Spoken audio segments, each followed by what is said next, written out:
presentar las fotos de este laboratorio donde en 1986 estaban desarrollando los sistemas de pulsos de femtosegundos y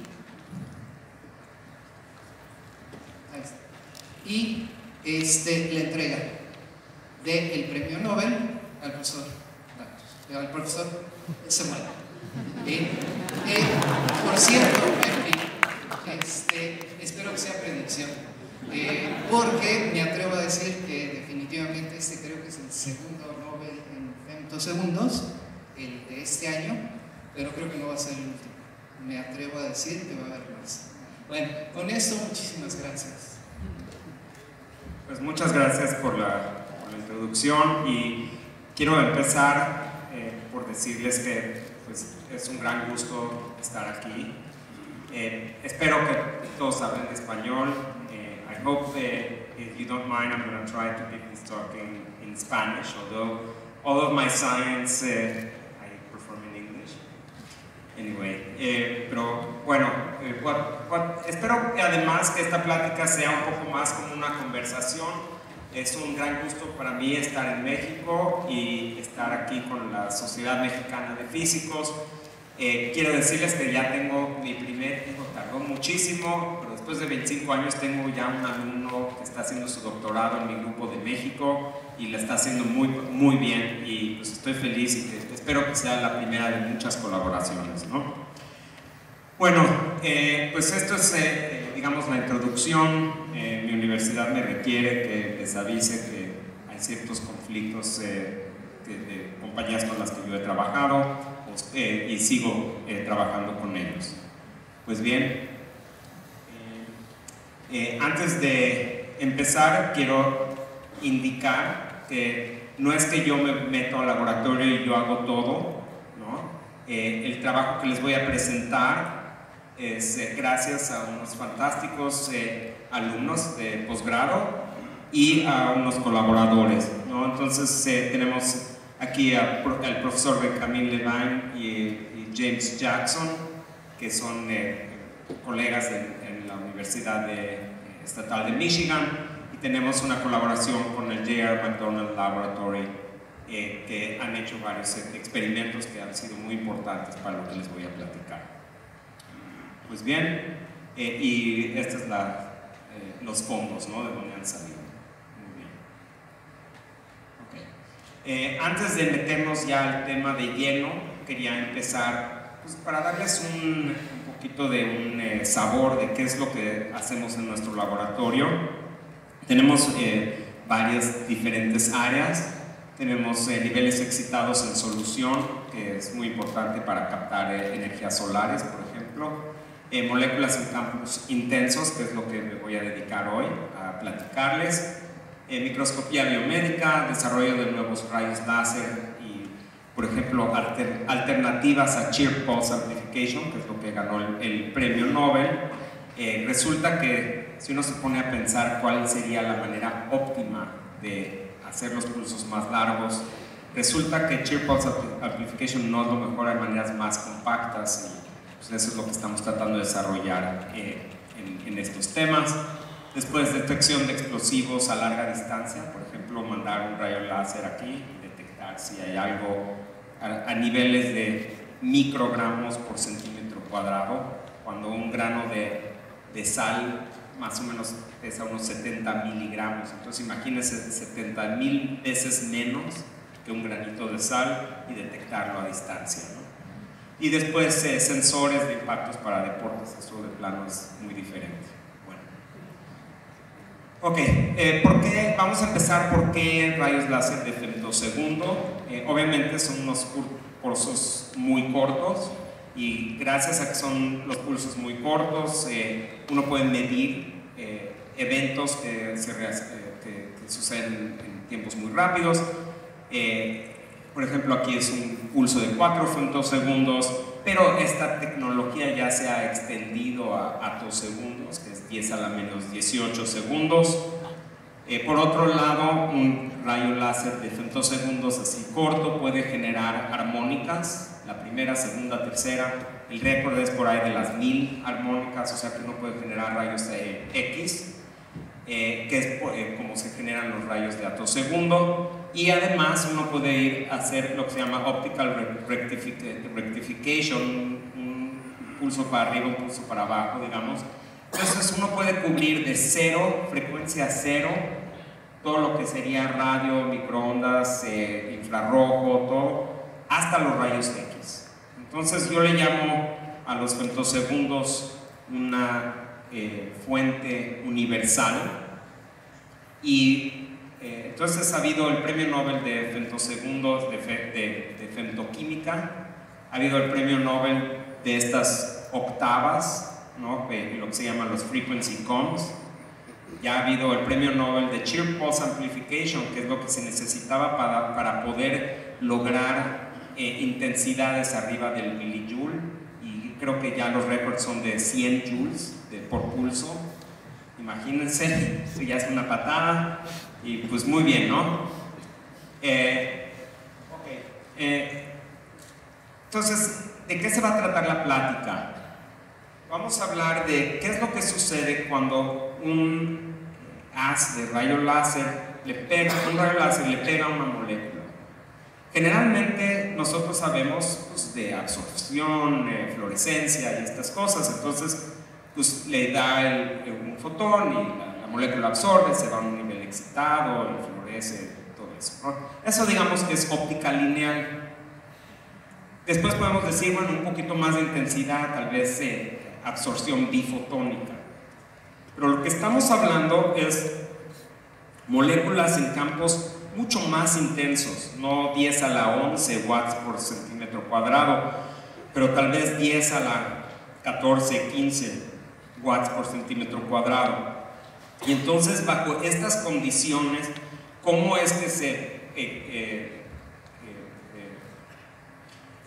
qué es lo que sucede con las moléculas, ¿no? Seguramente explotan, pero ¿cómo explotan? Eso es lo que vamos a platicar. Entonces, en un nivel podemos decir, ok, le pegan la molécula y todo explota. Me voy a cambiar de más cerca para acá. A otro nivel, la molécula tal vez se va rompiendo por pedacitos. En este caso vemos así una molécula rompiéndose por pedacitos.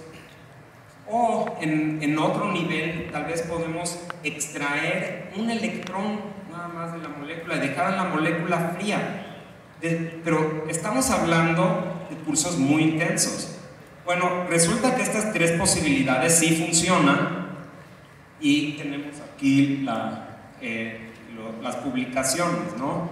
Entonces, cuando rompemos las moléculas, podemos hacerla para detectar e identificar isómeros. Cuando se van rompiendo por pedazos, podemos ver cómo modificar el rayo láser para recibir más de ciertos, o sea, controlar esa fracturación de la molécula.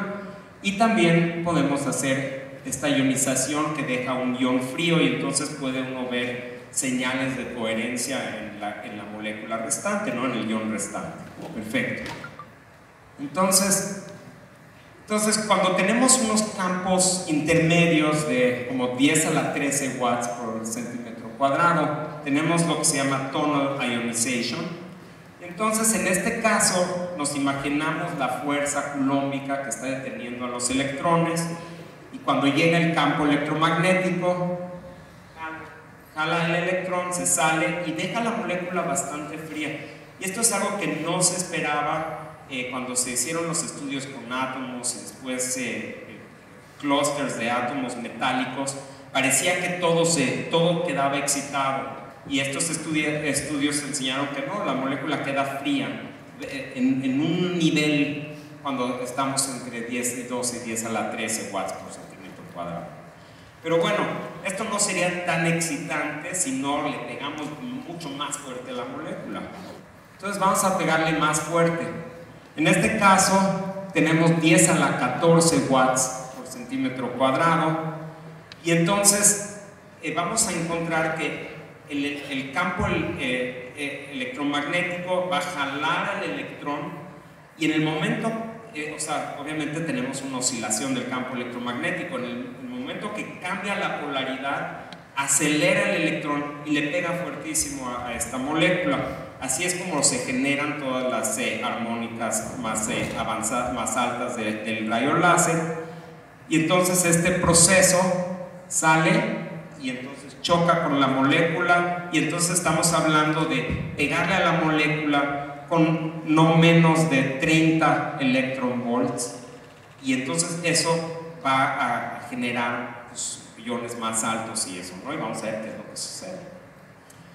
Total que, bueno, ¿cuáles son nuestros participantes, ¿no? Vamos a tener en un lado la molécula, en el otro lado tenemos una fuente de energías y fuerzas, por ejemplo, un campo eléctrico equivalente a 2 volts por angstrom, ¿okay? 20 volts por nanómetro. Son unos campos que son más fuertes de lo que las moléculas pueden agarrar a sus enlaces con los que están haciendo los enlaces químicos. Entonces, bueno, eso es lo que vamos a tener. Vamos a tener un electrón que está chocando con mínimo 30 electron volts, fotones que siguen presentes del rayo láser con 1.5 electron volts, y una repulsión coulombica, porque pues, una vez que le empiezas a quitar electrones a la molécula, te quedan todas las cargas positivas y no les gusta estar juntas y se repelen, ¿no? Entonces, ¿cuáles son las implicaciones de esto? Entonces, desde el punto de vista de física, podemos decir, bueno, un átomo lo entendemos muy bien, la molécula de H2 la entendemos, pero si le ponemos algo más complicadito, como una molécula de etanol, metanol, uno podría pensar que, bueno, va a ser como una bolsa de átomos, ¿no? El bag of atoms, o sea, le quitaste los electrones y pues, todo explota, ¿no? Y se pensaba que esto iba a funcionar muy bien y que uno iba a poder obtener como una imagen de la molécula ya que explotó toda. Pero resulta que no, hay bastante química muy interesante en estas condiciones, y les voy a platicar acerca de esta química. Entonces, ¿qué es muy interesante? Bueno, resulta que hay una aparición de una molécula, se llama el ion trihidrógeno. ¿Okay? Bueno, pues aquí tenemos la molécula de etanol, y resulta que hay estudios en donde un rayos X le pega a la molécula y aparece H3+. O uno puede agarrar electrones en un electron, se llama electron impact ionization, mass spectrometry, le pega 70 electron volts a la molécula, aparece H3+. En el universo hay cantidades inmensas de H3+, pero no se sabe en estos niveles moleculares cómo es que se forma H3+. Entonces ustedes imagínense que tienen a esta molécula de etanol, estamos en el vacío, no hay otros choques moleculares, y tienen que formar una molécula de H3+. ¿Qué es lo que se necesita hacer? Bueno, necesitamos cortar 3 enlaces químicos y tenemos que formar 3 enlaces químicos nuevos. ¿Cómo? O sea, ¿cómo? Y además, generalmente vamos a quitarle por lo menos 2 electrones a la molécula. Entonces tenemos 2 cargas positivas, y entonces tú dices, bueno, corto un enlace, pero ¿qué le dices a todos los demás átomos? Aquí espérenme. O sea, está bien difícil, ¿no? Y entonces resulta que no se sabía ni siquiera cuánto tiempo tarda esto. O sea, se estimaba que, bueno, por ahí entre 10 femtosegundos y 1.5 picosegundos. Bueno, está medio largo, ¿no? Entonces esto es lo que nos dedicamos a estudiar. Y además de esto, resulta algo muy interesante. Este ion trihidrógeno es el ion más abundante del universo, y eso me sorprendió, ¿no? Yo dije, bueno, seguro es H+, ¿no? Pero resulta que cuando H+ se forma, choca con H2 y forma H3+. Bueno, total que está presente en el interstellar medium, inclusive en nuestros gigantes Saturno, Urano, y Júpiter, hay H3+, mucho. ¿Okay?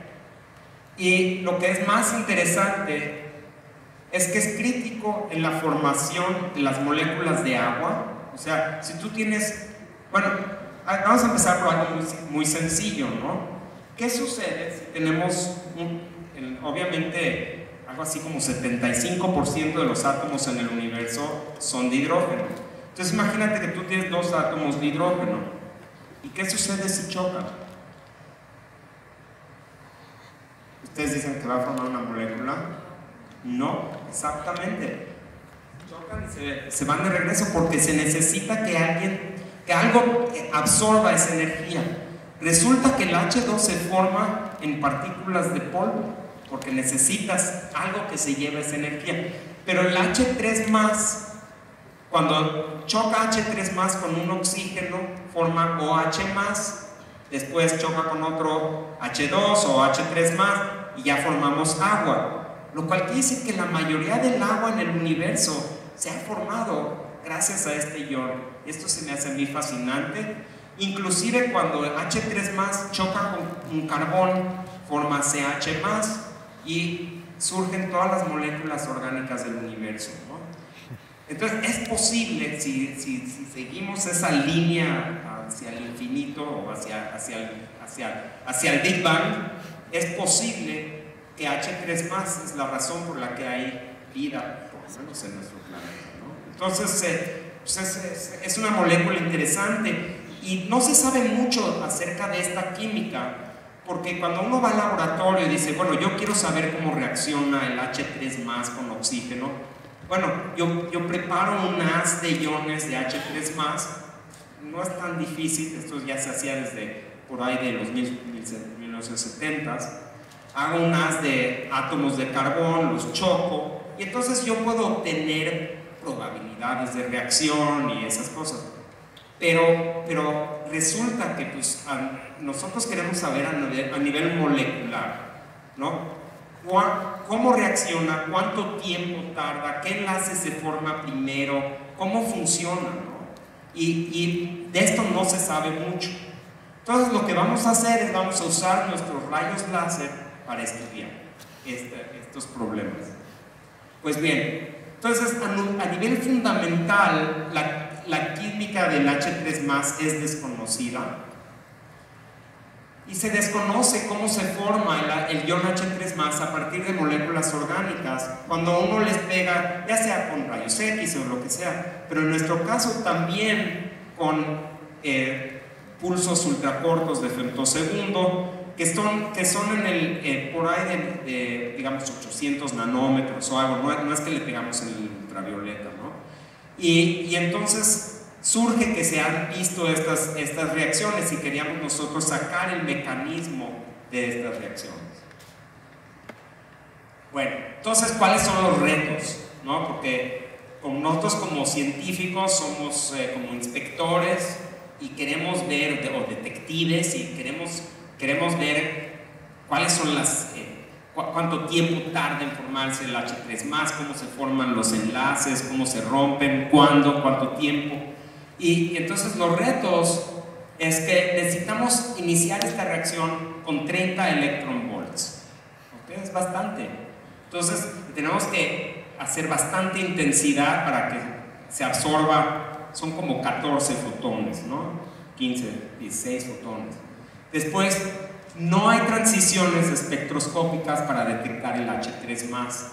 El H3+ tiene una muy buena espectroscopía infrarroja, así es como se descubrió por Oka en su telescopio, pero no tiene transiciones electrónicas.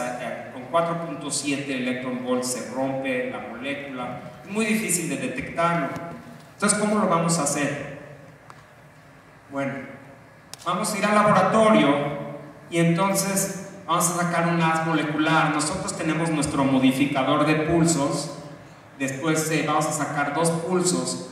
Uno va a ser muy intenso, que va a empezar la doble ionización, y el otro va a parar a interrumpir la formación, y entonces vamos a ver Entonces, si el rayo láser que va a interrumpir llega antes de la excitación, pues no pasa nada. Si llega una vez que ya se formó el H3+, también no pasa nada. Pero si llega en el proceso en el que se están formando y rompiendo los enlaces químicos, entonces vamos a bajar la cantidad de H3+, y entonces podemos seguir esa curva y sacar el tiempo de formación. Bueno, ok, aquí están los datos. Entonces, como les decía yo, si llega el segundo pulso después, no pasa nada. Si llega, antes de la excitación no pasa nada, después de la excitación no pasa nada. Pero durante la formación podemos ver esta exponencial. 100 femtosegundos es el tiempo que tarda, ¿no? Para una perspectiva, ¿es 100 femtosegundos muy rápido o es muy lento? Y entonces, como buen científico, depende, ¿no? Entonces, ¿de qué depende, no? Bueno, hidrógeno, ¿qué tan rápido se mueven los átomos de hidrógeno en una molécula? Eso es muy fácil, porque nosotros decimos, bueno, las vibraciones CH se conocen muy bien, es como de 10 femtosegundos. Entonces, estamos hablando del tiempo que tarda como 10 vibraciones de hidrógeno, eso es lo que está tardando. Desde ese punto de vista, 100 femtosegundos es bastante largo el tiempo, ¿no? Entonces, ¿qué es lo que está pasando en 100 femtosegundos? En 100 femtosegundos, si hubiéramos roto un hidrógeno, ese hidrógeno ya se fue. Entonces, ¿cómo sucede esto? Vamos a ver. Bueno, cuando estábamos haciendo estos estudios, se nos ocurre hacer una deuterización parcial, ¿no? Vamos a ponerle un hidrógeno más pesadito y ver qué es lo que sucede. Y entonces lo que vemos es que si estos 3 hidrógenos, los que están conectados con el carbón, participan en la formación de H3+, es más rápido, 100 femtosegundos. Pero si vamos a tomar a este deuterio, entonces tarda casi 250 femtosegundos. Bueno, queríamos comprobar esto de todas las maneras. Esta es la primera vez que se resulta este mecanismo. Queríamos saber más profundamente cómo. Entonces dijimos, bueno, vamos a escoger una molécula que no tiene un hidroxilo, como la acetona. Entonces aquí le vamos a llamar el mecanismo 1, ¿no? Entonces el mecanismo 1, ahí está el H3+, sí procede. Y además procede rápido. Y también tenemos esta molécula, etilenglicol, en donde tenemos el hidroxilo aquí de los dos lados, y sí obtenemos el H3+, que dice que sí funciona, pero es un poco más lento. Queríamos más prueba, porque cuando está uno sacando un mecanismo por primera vez, quiere estar súper seguro. Bueno, entonces tengo un amigo Itzik Benitzhak, que resulta que fuimos a, bueno, después les platico, pero es un buen amigo. No me quiero salir mucho del tema, esa es mi especialidad. Bueno, ok, total que él tiene un sistema de coincidencia de iones. Me dice, Marcos, esto es toda mi vida, yo hago coincidencia de iones, vamos a ponerlo en mi laboratorio. Ok, lo pusimos en su laboratorio. Y entonces, ¿qué aprendimos, no? Entonces aquí tenemos, esta molécula tiene un deuterio aquí, lo demás son hidrógenos. Y entonces sacamos estas, ¿cómo se llaman? Signatures. No son firmas, ¿sí? Firmas. Pero sí, de coincidencia. Entonces, estas diagonales que son, este es el tiempo de cuánto tiempo llega un ion. Y este segundo tiempo es el segundo ion, y solo tomamos pulsos en donde se formaron 2 iones. Si se forman más iones, no lo tomas. ¿Okay? Entonces, ellos tienen un rayo láser que repite a 10 kHz, y entonces te esperas unas horas y tienes tus coincidencias, ¿no? Y entonces vemos evidencia de los dos mecanismos. Ahí está el mecanismo 1, mecanismo 2, y vemos que el mecanismo 1, el que involucra estos 3 hidrógenos, es más común 5 veces a uno que al otro, y esto también tiene que ver porque pues, está mucho más cerca el otro protón que va a extraer. Bueno, podemos, con la magia de los químicos, uno nada más ordenas el siguiente compuesto un poquito más caro, que tiene 3 deuterios y un hidrógeno aquí. Hacemos una vez más el experimento, vemos esto, y ahora el mecanismo 1 es 10 veces más común que el otro, ¿no? Y esto es porque los deuterios son más pesados y entonces quedan mucho más cerca aquí y es más difícil que agarren uno de acá. Ok, ya estamos seguros de qué es lo que sucede, pero si les pregunto cómo, igual nosotros no sabíamos cómo. Entonces teníamos que colaborar con un colega que es un experto en cálculos, no solo ab initio de sacarles estructuras electrónicas, pero también hacer molecular dynamic simulations, o sea, dinámica molecular. Entonces este es el profesor Benjamin Levine y mi alumno que aprendió con él y sacó todos los cálculos. Y entonces, ¿qué es lo que sucede? En 16 femtosegundos tenemos formación de una molécula de hidrógeno neutral.